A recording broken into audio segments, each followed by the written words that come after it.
Hello everyone, welcome to module 6 of finance mastery course. और इस module में हम लोग समझेंगे इन्वेस्टमेंट के बारे में कि इन्वेस्टमेंट होता क्या है और कितने तरीके का इन्वेस्टमेंट हो सकता है। हम लोग कितने तरीके से अपने पैसे को इन्वेस्ट कर सकते हैं। पिछले कुछ वीडियोस में हम लोगों ने ESBI मॉडल समझा, 7 रूल्स ऑफ मनी समझा, सेविंग का इम्पोर्टेंस हम लोगों ने समझा कि सेविंग करना कितना इंपॉर्टेंट है। और 7 रूल्स ऑफ मनी में हम लोगों ने ये भी समझा कि सिर्फ मनी सेव करने से नहीं होता है, उसको इन्वेस्ट भी करना पड़ता है, उसको अगर ग्रो करना हो तो आज इस चीज के ऊपर डेडिकेटेड वीडियो है कि इन्वेस्ट करें कैसे, इन्वेस्टमेंट क्या होता है और कितने तरीके का इन्वेस्टमेंट कर सकते हैं हम लोग। तो चलिए स्टार्ट करते हैं इस मॉड्यूल को। तो सबसे पहले तो समझते हैं कि इन्वेस्टमेंट होता क्या है। अगर इसका डेफिनेशन अगर हम समझे तो डेफिनेशन में ऐसा लिखा है कि an investment is an asset और item acquired with the goal of generating income और appreciation. Appreciation refers to an increase in the value of assets over time when an individual purchases a good as an investment. The intent is not to consume the good but rather to use it in the future to create wealth and beat inflation। अच्छा, तो ये तो था definition. अभी हम लोग simple language में समझते हैं कि यहाँ पे लिखा किया गया है इन्वेस्टमेंट जो होता है वो इन्वेस्टमेंट जनरली क्या होता है, वो हम लोग क्या करते हैं, हम लोग किसी एसेट्स को खरीदते हैं। अभी एसेट्स क्या है मैंने ऑलरेडी एक्सप्लेन कर चुका हूँ, पिछले एक दो वीडियोस में मैंने एसेट्स लायबिलिटी सब कुछ मैंने एक्सप्लेन किया है। एप्रिसिएटिंग एसेट, डिप्रिसिएटिंग एसेट, इसके बारे में भी लास्ट वीडियो में हम लोगों ने एक्सप्लेन किया है। तो अभी मैं उस पर नहीं जाऊंगा। अगर आप लोगों को याद नहीं आ रहा है या फिर अगर आप लोगों ने वो वीडियो मिस कर दिया है तो पिछले वीडियो जाके देखिए और समझ के वापस इस वीडियो में आइए, तभी जाके ये समझ पाएंगे। ठीक है, तो इन्वेस्टमेंट क्या होता है, इन्वेस्टमेंट जनरली क्या होता है, वो एसेट्स होता है। जैसे मैंने एग्जांपल दिया था, घर खरीद लिया, जमीन खरीद लिया, स्टॉक्स खरीद लिया, तो वो क्या है, वो एसेट्स है। एसेट्स का मतलब थोड़ा सा यहाँ पे बता देता हूँ फिर से। एसेट्स का मतलब वो है जो हमें पैसा कमा के रहता है। तो इन्वेस्टमेंट का मतलब यही है कि हम एसेट्स को खरीदते हैं, एक्वायर करते हैं एसेट्स को। और हमारा टारगेट क्या होता है, हमारा टारगेट होता है कि वो over the period of time उसका वैल्यू बढ़ेगा, उसका एसेट्स एप्रिशिएट करेगा, उसका वैल्यू बढ़ेगा, और या फिर हमें वो रेंटल इनकम देगा। तो हमारा मेन इन्वेस्टमेंट का पर्पस वही होता है कि over the period of time उसका वैल्यू बढ़े और वो उसका वैल्यू अप्रिशिएट करे। और हो सकता है अगर उससे रेंटल इनकम अगर पॉसिबल है तो रेंटल इनकम भी हमें आए। तो जनरली इन्वेस्टमेंट का कॉन्सेप्ट यही है कि हम एसेट्स खरीदते हैं। Appreciation refers to an increase in the value of assets over time, already मैंने बता दिया है। When an individual purchases a good as an investment, the intent is not to consume the good but rather to use it in the future to create wealth and beat inflation। अच्छा, यहाँ पे last पे एक चीज बताया गया है, to beat inflation. हम एसेट्स खरीदते हैं ताकि उसका वैल्यू बढ़े और इन्फ्लेशन को बीट करे। अभी ये इन्फ्लेशन क्या है ये समझना बहुत ज्यादा इंपॉर्टेंट है। अगर मैं सिंपल लैंग्वेज में बताऊं कि इन्फ्लेशन क्या है, इन्फ्लेशन का मतलब है महंगाई। हम सभी लोगों को महंगाई के बारे में पता है। महंगाई का मतलब क्या है, जो हमारा मार्केट में जो भी गुड्स एंड सर्विसेज अवेलेबल है उसका प्राइस बढ़ जाना, उसे महंगाई कहा जाता है नॉर्मली, सिंपल लैंग्वेज में। तो महंगाई जो है उसका एक रेट है। महंगाई को यहाँ पे फाइनेंशियल टर्म में इन्फ्लेशन कहा गया है। तो इन्फ्लेशन का एक रेट है, हर साल इन्फ्लेशन एक रेट के हिसाब से बढ़ता है। फॉर एग्जाम्पल 4-5%, 6%, उसका एक रेट होता है, वो रेट के हिसाब से बढ़ता रहता है। तो अगर आप कहीं पे इन्वेस्ट कर रहे, ठीक है, फॉर एग्जाम्पल आप सेविंग अकाउंट पे पैसा रखते हैं, सेविंग अकाउंट का जो इंटरेस्ट रेट है वो बहुत कम होता है, 3-4% ऐसा इंटरेस्ट रेट मिलता है। लेकिन अगर आपका इन्फ्लेशन का रेट अगर सेविंग अकाउंट के रेट से ज्यादा है, इसका मतलब क्या है, आपका पैसे का नुकसान हो रहा है। मैं इसको ज्यादा अच्छे से समझाने का कोशिश करता हूँ आपको। इन्फ्लेशन का मतलब क्या है, इन्फ्लेशन का मतलब है गुड्स एंड सर्विसेज का कीमत बढ़ जाना, उसे इन्फ्लेशन कहते हैं। या फिर ऐसा भी कह सकते हैं हमारा जो मानी है, मानी का वैल्यू कम हो जाना। फॉर एग्जाम्पल आज से 10 साल पहले अगर आपके पास 10,000 रुपये होता, उस 10,000 रुपये से आप जितना सामान खरीद पाते, आज के डेट पे अगर 2023 में अगर आप सेम 10,000 रुपये लेके जाएंगे तो हो सकता है आपका उतना सामान ना मिले, उससे बहुत कम मिलेगा आपको सामान, क्योंकि गुड्स एंड सर्विसेज का प्राइस बढ़ गया है, लेकिन आपका मनी तो यहाँ पे सेम है। तो यहाँ पे हम लोग ये भी समझ सकते हैं कि हमारा यहाँ पे मनी का वैल्यू कम हो रहा है। गुड एंड सर्विसेज तो सेम है। अगर 10 साल पहले अगर सोना 1 किलो था, आज भी सोना 1 किलो ही है, लेकिन 10 साल पहले आप 1 किलो सोना जितने रुपए में खरीदेंगे, आज वो सेम प्राइस में आपको नहीं मिलेगा, उसका प्राइस बहुत ज्यादा बढ़ गया है। तो इसका मतलब ये भी हम लोग ऐसा भी समझ सकते हैं कि इन्फ्लेशन का मतलब है मनी का वैल्यू कम हो जाना। ठीक है, समझ में आ गया इन्फ्लेशन क्या है। तो अभी ये समझते हैं कि इन्वेस्टमेंट में इन्फ्लेशन का कंसेप्ट क्या है। अगर आप for example average inflation rate है इंडिया का लगभग 7% के आसपास, आई थिंक एवरेज इन्फ्लेशन का रेट है। चलो एक बार गूगल पे देख लेते हैं कि प्रेजेंट इन्फ्लेशन रेट क्या है। आप लोगों को यहाँ पे दिखाई दे रहा होगा 1960 से 2021 तक का जो डाटा है यहाँ पे गूगल पे शो हो रहा है। द एवरेज इन्फ्लेशन रेट हुआ 7.5%। मतलब हर साल एवरेज 7.5% के रेट से इन्फ्लेशन बढ़ रहा है यहाँ पे। तो इसका क्या मतलब है? इसका ये मतलब है कि अगर आपका सेविंग या फिर आपका जो इन्वेस्टमेंट है, अगर वो इन्वेस्टमेंट का रिटर्न जो है वो अगर 7% या फिर 7.5% के आसपास अगर नहीं है या उससे ज़्यादा नहीं है, तो इसका ये मतलब है कि आपका पैसे का नुकसान हो रहा है। और मोस्टली जो जो लोग सेविंग अकाउंट में पैसा रखते हैं, बहुत सारे इंडियन लोग क्या करते हैं, वो सेविंग अकाउंट में पैसा जमा करके रखते हैं, काइंड ऑफ इन्वेस्टमेंट कह सकते हैं। लेकिन उनको इंटरेस्ट तो मिलता है 2-3%, 4%। वो सेविंग अकाउंट का इंटरेस्ट वेरी होता रहता है सिचुएशन के हिसाब से। कभी कभी 2% तक भी चला जाता है, कभी कभी 4%, 5%, 6% कभी कभी मिल जाता है। लेकिन बहुत रेयर केस है 6% का इंटरेस्ट सेविंग अकाउंट पे। लेकिन लोगों को पता ही नहीं होता है कि इंटरेस्ट तो मिल रहा है, लेकिन उनको इन्फ्लेशन के बारे में नहीं पता होता।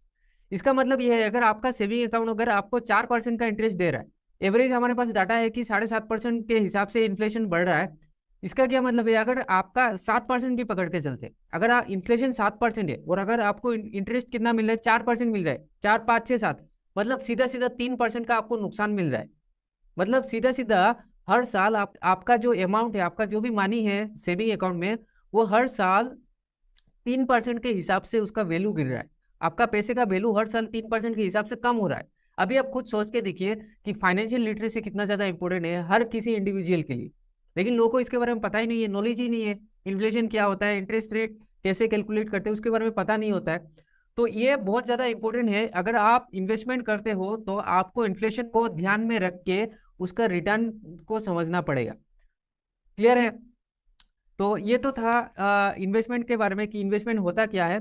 तो मैं फिर से एक बार रिवाइज कर देता हूँ। इन्वेस्टमेंट का मतलब यही है कि हम किसी चीज़ पे इन्वेस्ट करते, किसी चीज़ को खरीदते हैं। जनरली वो एसेट्स ही होता है, और उस वो क्या होता है, over the period of time उसका वैल्यू बढ़ता है, एप्रिशिएट होता है उसका वैल्यू। और जब हम लोग बाद में जाके उसको सेल करते हैं या रेंट पे देते हैं, तो उससे हमें रेंटल इनकम आता है या कैपिटल गेन मिलता है। तो उसे ही इन्वेस्टमेंट कहा जाता है। तो आगे बढ़ते हैं। यस, यहाँ पे फिर से लिखा हुआ है, your return on investment must be higher than inflation. अगर आप अपना पैसे को ग्रो करना चाहते हैं, if you want to grow your money, then your return must be higher than inflation. अगर आप अपना मनी को स्टेबल रखना चाहते हो, मतलब जितना है उतना ही रहना है, यहाँ पे नंबर पे मत जाना, मैं यहाँ पे वैल्यू का बात कर रहा हूँ, मनी का वैल्यू। अगर आप अपने मनी का वैल्यू अगर सेम रखना चाहते हैं, तो इन्फ्लेशन के सेम सेम अगर आपका इंटरेस्ट है, अगर इन्फ्लेशन 7% है और अगर आपको आपके इन्वेस्टमेंट पे अगर आपको 7% का रिटर्न मिल रहा है, तब आपका वैल्यू, आपका मनी का वैल्यू मेंटेन रहेगा, वो घटेगा नहीं और ना ही बढ़ेगा। लेकिन अगर आप अपने मनी को ग्रो करना चाहते हो, तब तो आपको इन्फ्लेशन से ज्यादा रिटर्न चाहिए ही, अगर आप अपना मनी को ग्रो करना चाहते हैं। तो डिफरेंट टाइप्स ऑफ इन्वेस्टमेंट, अभी हम लोग समझते हैं कि इन्वेस्टमेंट कितने तरीके का होता है। हम लोग कितने जगह पे कितने तरीके का इन्वेस्टमेंट कर सकते हैं, इसके बारे में समझते हैं। तो सबसे पहले तो आता है स्टॉक्स। बहुत सारे लोगों को स्टॉक मार्केट के बारे में ऑलरेडी पता होगा, या फिर बहुत सारे लोग ऐसे भी हैं कि स्टॉक मार्केट सिर्फ नाम पता है, लेकिन होता क्या है वो नहीं पता होता है। तो चलिए समझते हैं कि स्टॉक मार्केट होता क्या है। Stock market is a type of investment that represents ownership in a company. When you buy a stock, you become a shareholder and have potential to earn a share of company's profit through dividends or capital appreciation, that means increase in value। Simple language में समझते हैं stocks क्या है। Stocks का मतलब यह है, for example आपके पास लमसम एक अमाउंट है, 1 लाख, 10 लाख, 5 लाख, 1 करोड़, एक लमसम अमाउंट है, ठीक है। और आप फॉर एग्जांपल टाटा का एग्जांपल लेते हैं या रिलायंस का एग्जांपल लेते हैं, ठीक है। आपको उस कंपनी के ऊपर विश्वास है, आपने उस कंपनी का अच्छे से एनालिसिस किया, कंपनी के बिजनेस को आपने अच्छे से समझा। समझने के बाद आपको ऐसा लगा कि ये कंपनी बहुत बढ़िया ग्रो करने वाला है, फ्यूचर में अभी ग्रो कर रहा है, पास्ट रिकॉर्ड भी अच्छा है और फ्यूचर में भी बहुत बढ़िया ग्रो करने वाले हैं। तब आप क्या करते हो, उस कंपनी का एक हिस्सा खरीदते हो, जिसे हम लोग शेयर कहते हैं या फिर स्टॉक कहते हैं, ठीक है। जब आप स्टॉक खरीदते हो, आप उस कंपनी का एक काइंड ऑफ पार्शियल ओनर बन जाते हो। आप जितना भी स्टॉक खरीदते हो, आप उस स्टॉक का आप ओनर बन जाते हो, और वो स्टॉक क्या है, वो कंपनी का हिस्सा होता है। तो अगर आपने जिस कंपनी के ऊपर पैसा लगाया, आपने जिस कंपनी का स्टॉक खरीदा है, अगर वो कंपनी ग्रो करता है, कंपनी का प्रॉफिट बढ़ता है, तो उस प्रॉफिट का हिस्सा, आपने जितना अमाउंट ऑफ शेयर खरीदा है वो हिस्सा आपको मिलता है एज ए डिविडेंड। कुछ कुछ कंपनीज में, जो बड़े कंपनीज होता है उनको वहाँ पे डिविडेंड वगैरह मिलता है, और जो छोटे कंपनीज होता है उसमें डिविडेंड वगैरह कभी कभी नहीं मिलता है। वो हम लोग डिटेल में बात करेंगे डिविडेंड वगैरह के बारे में। और जो छोटे कंपनी होता है वो डिविडेंड पे नहीं करते, लेकिन आपका यहाँ पे कैपिटल गेन भी होता है। फॉर एग्जाम्पल, आज आपने 100 रुपए के भाव में स्टॉक खरीदा है किसी भी कंपनी का, ठीक है, और 5 साल बाद उसका वैल्यू 250 रुपये हो गया।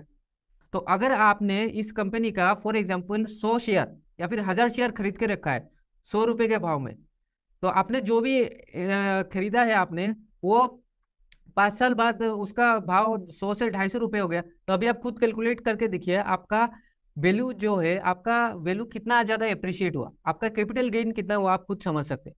तो बाद में जाके आप उसको सेल भी कर सकते हैं या फिर होल्ड करके रख सकते हैं लॉन्ग टर्म के लिए, अगर आप रिटायरमेंट प्लानिंग कर रहे हो तो वहां से डिविडेंड वगैरह आएगा फ्यूचर में, अगर आप डिविडेंड पेइंग स्टॉक पे इन्वेस्ट करते हो। तो खैर वो स्टॉक मार्केट पे हम लोग डिटेल में बात करेंगे आगे, स्टॉक मार्केट का डेडिकेटेड एक मॉड्यूल है हमारा, उसके ऊपर बात करेंगे। तो यहाँ पे बस समझने के लिए आपको बताया कि स्टॉक मार्केट होता क्या है और इन्वेस्ट कैसे करते हैं हम लोग। तो नेक्स्ट जो ऑप्शन है हमारे पास वो होता है बॉन्ड्स। बॉन्ड्स क्या होता है? A type of debt investment in which an investor loans money to a government, municipality और corporation in exchange for interest payments and return of principal at maturity. Bonds क्या होता है अगर सिंपल लैंग्वेज में समझे, बॉन्ड जनरली ये होता है, फॉर एग्जांपल गवर्नमेंट को किसी प्रोजेक्ट के ऊपर पैसा लगाना है, ठीक है, तो गवर्नमेंट क्या करता है? बॉन्ड जारी करता है। बॉन्ड क्या होता है? जनरली एक काइंड ऑफ कॉन्ट्रैक्ट होता है, ठीक है। यहाँ पे कोई फिजिकल शेयर वगैरह कुछ नहीं होता है, फिजिकल चीज नहीं होता है, बस एक कागज का टुकड़ा होता है, एक कॉन्ट्रैक्ट होता है। उस कॉन्ट्रैक्ट के थ्रू आप गवर्नमेंट को डेट देते, गवर्नमेंट को आप कर्जा देते, और गवर्नमेंट क्या करता है? उस कॉन्ट्रैक्ट के थ्रू गवर्नमेंट आपको एक जो भी इंटरेस्ट होता है, गवर्नमेंट उस कॉन्ट्रैक्ट में लिख के देता है कि आप यहाँ पे हमें कर्जा दीजिए, ठीक है, और उसके बदले में हम आपको इतना परसेंट पे करेंगे। और वो भी एक टाइम पीरियड होता है उसका, आपको इंटरेस्ट के साथ आपको फ्यूचर में गवर्नमेंट ने कर्जा लिया, पैसा तो वापस लौटाना ही पड़ेगा। अगर आप किसी से कर्जा लेते तो आप इंटरेस्ट भी पे करते हैं, और बाद में जब आपका प्रॉब्लम सॉल्व हो जाता है तो मानी उसको लौटाना भी पड़ता है। तो सेम गवर्नमेंट क्या कर रहा है, आप गवर्नमेंट लोकल पीपल से, इंडिविजुअल से यहाँ पे कर्जा ले रहा है, और उसका एक इंटरेस्ट रेट होता है। तो उस इंटरेस्ट रेट पे गवर्नमेंट लोकल पर्सन से कर्जा लेता है, नॉर्मल इंडिविजुअल से कर्जा लेता है। कर्जा एक इंटरेस्ट रेट पे होता है और एक सर्टेन पीरियड के लिए होता है। तो उस सर्टेन पीरियड के दौरान आपको इंटरेस्ट भी मिलता है, और यहाँ पे आपका एप्रिसिएशन भी हो रहा है मनी का। तो अगर आप हर साल अगर आपका इंटरेस्ट ऐड होता जा रहा है, तो जितना भी अमाउंट होगा उस पर आपको एप्रिसिएशन मिलेगा ऑब्वियसली। तो जनरली इसे ही बॉन्ड कहा जाता है। क्लियर है? तो अभी हम लोग नेक्स्ट ऑप्शन पे चलते हैं। नेक्स्ट ऑप्शन है हमारे पास म्यूचुअल फंड। म्यूचुअल फंड क्या है? A type of investment that pools together money from many different investor and uses that money to buy a diverse portfolio of stocks, bonds and other securities. Mutual fund क्या होता है? Mutual fund is a kind of investment जहां पे आप छोटे छोटे पैसे देंगे, कम पैसे में भी आप यहाँ पे इन्वेस्ट कर सकते हो। फॉर एग्जाम्पल, आप हर महीने 5000 इन्वेस्ट करना चाहते हो, 1000 इन्वेस्ट करना चाहते हो, मिनिमम 500 रुपये भी इन्वेस्ट किया जा सकता है। तो अगर आप हर महीने फॉर एग्जाम्पल आप इन्वेस्ट करना चाहते हो, और आपको उतना ज्यादा नॉलेज नहीं है स्टॉक मार्केट के बारे में या फिर इन्वेस्टमेंट के बारे में। स्टॉक मार्केट में अगर आप इन्वेस्ट करना चाहते हो तो वहां पे आपको डीप नॉलेज होना जरूरी है। अगर आप डायरेक्टली स्टॉक मार्केट में इन्वेस्ट करना चाहते हो तो आपको फंडामेंटल एनालिसिस करना पड़ेगा कंपनी का, बिजनेस का। तो अगर आपको वो सब नहीं आता है, या फिर अगर आप बहुत बिजी इंसान है, अगर आप दूसरे प्रोफेशन में है लेकिन आप इन्वेस्ट करना चाहते हो, तो म्यूचुअल फंड आपके लिए काफी अच्छा ऑप्शन है। म्यूचुअल फंड में क्या होता है? आप छोटे छोटे अमाउंट या फिर लमसम अमाउंट भी आप इन्वेस्ट कर सकते हो म्यूचुअल फंड के थ्रू। वहाँ पे एक फंड मैनेजर होता है जो आपका पैसा मैनेज करता है, ओब्वियसली उसको एक परसेंटेज देना पड़ता है, वो आपका पैसा मैनेज करता है। लेकिन ये एक काफी अच्छा ऑप्शन है जिसके पास स्टॉक मार्केट का नॉलेज नहीं है या फिर इन्वेस्टमेंट का नॉलेज नहीं है। इसके बारे में भी हम लोग डिटेल में आगे के मॉड्यूल में बात करेंगे कि स्टॉक मार्केट क्या है, म्यूचुअल फंड क्या है और इंडेक्स फंड क्या है। नेक्स्ट हमारा ऑप्शन है इंडेक्स फंड या फिर एक्सचेंज ट्रेडेड फंड। यहाँ पे क्या है? A type of investment that tracks the performance of particular market index such as Nifty 50 or a specific sector or asset class। आपने नाम सुना होगा निफ्टी, सेंसेक्स। ये क्या है? ये इंडेक्स है। इंडेक्स का मतलब ये है कि कुछ बेस्ट परफॉर्मिंग कंपनीज का एक ग्रुप है, आप डायरेक्टली किसी कंपनी में पैसा न लगा के उनके ग्रुप के ऊपर पैसा लगा दो, ठीक है। इसके बारे में हम लोग डिटेल में बात करेंगे। और म्यूचुअल फंड और ईटीएफ्स में काफी सिमिलरिटीज भी होता है, हम लोग डिटेल में बात करेंगे इसके बारे में कि इन दोनों में डिफरेंस क्या है। आप इस पे भी एसआईपी कर सकते हो। एसआईपी का मतलब है सिस्टमेटिक इन्वेस्टमेंट प्लान। मतलब आप हर महीने 1,000, 2,000, 5,000, 10,000 आपके पास जो भी अमाउंट होता है आप उसको इन्वेस्ट कर सकते हो। अभी यहाँ पे एक अच्छा चीज ये भी है, मैंने आपको 7 रूल्स ऑफ मनी में ये बताया था कि आपको मिनिमम 10% अपने इनकम को सेव करना है। फॉर एग्जाम्पल आप 1 लाख रुपए कमाते हैं, एग्जाम्पल के लिए मानते हैं, ठीक है। आप उससे कम भी कमा सकते हो, आप उससे ज्यादा भी कमा सकते हो, लेकिन एग्जाम्पल ले रहे हैं 1 लाख का। अगर आप 1 लाख कमाते हो और अगर आप 10% सेव करते हो, 1 लाख का 10% कितना आता है? 10,000। तो आप उस 10,000 को हर महीने एसआईपी कर सकते हो, सिस्टमेटिक इन्वेस्टमेंट प्लान। आप हर महीने उस अमाउंट को आप इन्वेस्ट कर सकते हो, म्यूचुअल फंड पे इन्वेस्ट कर सकते हो या फिर ईटीएफ में इन्वेस्ट कर सकते हो। तो इसके बारे में हम लोग डिटेल में समझेंगे म्यूचुअल फंड और ईटीएफ के बारे में। नेक्स्ट पॉइंट हमारा है रियल एस्टेट। रियल एस्टेट क्या है? Type of investment that involves the purchase, ownership, management and sale of real estate properties. For example आपने एक फ्लैट खरीदा, आपने एक बिल्डिंग खरीदा, आपने लैंड खरीदा, ये क्या है? ये रियल एस्टेट है। तो वहां से आपको कैपिटल गेन भी मिलता है, आपका वैल्यू जो है वो अप्रिशिएट करता है, और वहां से आपको रेंटल इनकम भी मिल सकता है, ठीक है। तो ये था real estate. Precious metals, a type of investment that involves buying and selling gold, silver, platinum and other precious metals. अगर आप इन मेटल्स का प्राइस रिकॉर्ड देखेंगे तो आप देखेंगे कि हमेशा गोल्ड का प्राइस बढ़ता ही गया है over the period of time. आज से 10 साल पहले गोल्ड का, सिल्वर का प्राइस कितना था और आज प्राइस कितना है, आप कंपेयर करके देख सकते हैं कि कितना परसेंट ग्रोथ हुआ है प्राइस में। तो उस हिसाब से आप इन मेटल्स के ऊपर भी इन्वेस्ट कर सकते हैं। उसके बाद आता है क्रिप्टो करेंसीज। तो यहाँ पे डिफिनेशन ये दिया गया है, type of digital currency that uses cryptography for security and its and is decentralize, meaning it is not controlled by any government और फाइनेंशियल इंस्टीट्यूशन। इसके बारे में मैं ज्यादा डीप नहीं जाऊंगा, क्रिप्टो का मार्केट बहुत ज्यादा खराब है। तो क्रिप्टो क्या है? ये एक डिजिटल करेंसी है।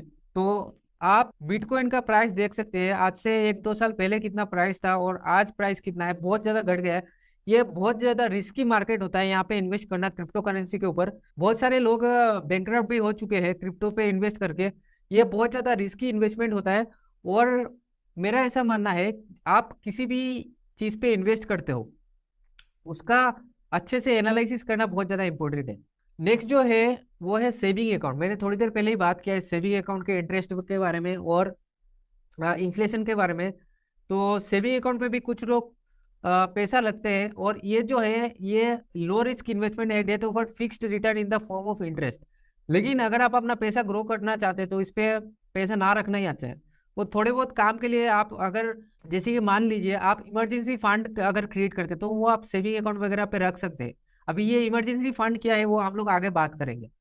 और सेविंग अकाउंट पे एक और फायदा क्या होता है, वो लिक्विडिटी होता है, आप जब चाहे तब पैसा निकाल सकते हैं, ठीक है। तो ये एक अच्छा पॉइंट है सेविंग अकाउंट का, इसीलिए हम लोग इमरजेंसी फंड सेविंग अकाउंट पे क्रिएट करते हैं नॉर्मली, ठीक है। तो ये था सेविंग अकाउंट, इसके बारे में ज्यादा बात नहीं करूंगा, ऑलरेडी मैं बात कर चुका हूँ इंटरेस्ट रेट और इन्फ्लेशन के बारे में। तो नेक्स्ट जो पॉइंट है वो काफी ज्यादा इंटरेस्टिंग है, इसे कहते हैं annuities. A type of investment that provide guaranteed income stream in retirement. ये क्या चीज होता है? ये काफी ज्यादा इंपॉर्टेंट चीज है, स्पेशली जो लोग जॉब पे है, प्राइवेट सेक्टर हो या गवर्नमेंट सेक्टर, किसी भी सेक्टर में हो आप। प्राइवेट सेक्टर में तो पेंशन वगैरह नहीं होता है, गवर्नमेंट सेक्टर पे भी काफी कम हो गया है। गवर्नमेंट में बहुत कम डिपार्टमेंट है जहाँ पे पेंशन मिलता है। तो पेंशन नॉर्मली क्या होता है, रिटायरमेंट होने के बाद जब आप काम छोड़ देते हैं या फिर आपका जो भी काम करने का जो पीरियड है वो खत्म हो जाता है, आपका एज होता है जब आप काम छोड़ देते हो, उसके बदले आप गवर्नमेंट आपको एक अमाउंट पे करता है बाकी सर्वाइवल के लिए, ठीक है। हालांकि प्राइवेट सेक्टर में नहीं होता है ये। तो आप चाहे गवर्नमेंट सेक्टर में हो, अगर आप गवर्नमेंट सेक्टर में हो तो पेंशन क्या होता है, आपका जो भी सैलरी होता है उससे काफी कम होता है। और अगर आप प्राइवेट सेक्टर में है तब तो आपको पेंशन मिलता ही नहीं है। तो अगर आप अपना पेंशन खुद से क्रिएट करना चाहते हो, अगर आप चाहते हो जब मैं काम ना करूं, जब मेरा उम्र हो जाए, जब मैं रिटायरमेंट ले लूं, तब भी मुझे इनकम आता रहे, मुझे पैसों की चिंता जरूरत ना करना पड़े, तब जाके आता है एन्युटीज। एन्युटीज क्या होता है? ये काइंड ऑफ एक एग्रीमेंट होता है। फॉर एग्जाम्पल आपके पास एक लामसम अमाउंट है, ठीक है, 50 लाख, 1 करोड़, कुछ भी एक लामसम अमाउंट है आपके पास, या फिर आप यहाँ पे इंस्टॉलमेंट पे भी पे कर सकते हो इंश्योरेंस कंपनीज को। तो इंश्योरेंस कंपनी क्या करता है, आपके साथ एग्रीमेंट करता है, आप हमें एक लमसम अमाउंट पे कीजिए या फिर इंस्टॉलमेंट में इतना अमाउंट हमें इतने टाइम तक हमें पे कीजिए। उसके बाद इस एज से लेके अंटिल योर डेथ हम आपको हर महीने एक फिक्स्ड अमाउंट हम आपको पे करेंगे। काइंड ऑफ सैलरी कह सकते हैं इसको। तो इसे एन्युटीज कहा जाता है। हालांकि एन्युटीज की तरह एक और चीज होता है सिस्टमेटिक विड्रॉल प्लान। जैसे एसआईपी होता है सिस्टमेटिक इन्वेस्टमेंट प्लान, आप हर महीने एक अमाउंट इन्वेस्ट करते हो, वैसे ही उसका ऑपोजिट होता है सिस्टमेटिक विड्रॉल प्लान। वो क्या चीज होता है, आपके पास एक लमसम अमाउंट होता है, वो आप लमसम अमाउंट एसडब्ल्यूपी में इन्वेस्ट करते हो। इन्वेस्ट करने के बाद आपको हर महीने क्वार्टरली या फिर ईयरली आपको वहां से इनकम जनरेट होता है, तो उसे एसडब्ल्यूपी भी कहा जाता है। तो SWP annuities kind of similar concept, लेकिन एन्युटीज जो है वो एसडब्ल्यूपी से थोड़ा सा अलग है। तो कॉन्सेप्ट है ये कि आप अमाउंट पे करते हो, एक लमसम अमाउंट, फिक्स्ड अमाउंट या फिर इंस्टॉलमेंट पे करते हो। उसके बाद आपका एक सर्टेन एज से लेके अंटिल योर डेथ आपको गारंटीड आपको इनकम स्ट्रीम मिलता है। तो ये था एन्युटीज। उसके बाद आता है कलेक्टिबल्स। कलेक्टिबल्स क्या हो गया, for example painting of Mona Lisa, ठीक है, या फिर ऑक्शन जो होता है, नीलामी जो होता है बड़े बड़े एंशियंट एंटीक चीजों का, ठीक है, पेंटिंग्स का। तो ये क्या है, ये कलेक्टिबल्स है। फॉर एग्जाम्पल आप किसी नीलामी में पार्ट लेते हो और वहां से आप कुछ एंटीक चीजें खरीद के लाते हो। फॉर एग्जाम्पल आपने 100 रुपये का कुछ खरीदा है, एंटीक चीजें कलेक्टिबल्स जिसे कहा जाता है। आपने 100 रुपये से कुछ एक चीज खरीदा, फ्यूचर में जाके आपने उसे 150 रुपये, 200 रुपये, 300 रुपये, 500 रुपये, कुछ भी एक अमाउंट पे आपने उसको बेचा, तो यहाँ पे भी क्या हो रहा है, आपका प्रॉफिट हो रहा है। तो इसे नॉर्मली कलेक्टिबल्स कहा जाता है। तो नॉर्मल लोग इस चीज पे बहुत कम इन्वेस्ट करते हैं। जो लोग पैसे वाले अमीर होते हैं, करोड़पति होते हैं, बहुत कम लोग ऐसे चीजों का शौक रखते हैं, पेंटिंग्स वगैरह, एंटिक चीजों का। तो ये भी एक काइंड ऑफ इन्वेस्टमेंट है अगर देखा जाए तो, ठीक है। तो ये था हमारा इन्वेस्टमेंट का मॉड्यूल, बेसिक्स ऑफ इन्वेस्टमेंट कह सकते हैं, या फिर इन्वेस्टमेंट क्या है, कितने तरीके का इन्वेस्टमेंट है। इस मॉड्यूल में हम लोगों ने ये सारी चीजें सीखा, समझा चीजों को। तो नेक्स्ट जो मॉड्यूल होने वाला है, नेक्स्ट मॉड्यूल पे हम लोग डिस्कस करेंगे बेसिक्स ऑफ स्टॉक मार्केट के बारे में। स्टॉक मार्केट के बारे में हम लोग समझेंगे स्टॉक मार्केट होता क्या है, ओरिजिनली स्टॉक मार्केट में हम लोग कैसे घुसेंगे, हम लोग इन्वेस्ट कैसे करेंगे, और इसका हिस्ट्री क्या है। और फॉर एग्जांपल कोई एक कंपनी है, ठीक है, वो स्टॉक मार्केट में लिस्टेड कैसे होता है, उसके बारे में भी हम लोग डिटेल में समझेंगे नेक्स्ट मॉड्यूल में। तो चलिए आज के मॉड्यूल में इतना ही, और नेक्स्ट मॉड्यूल में मिलेंगे। तब तक के लिए goodbye and take care.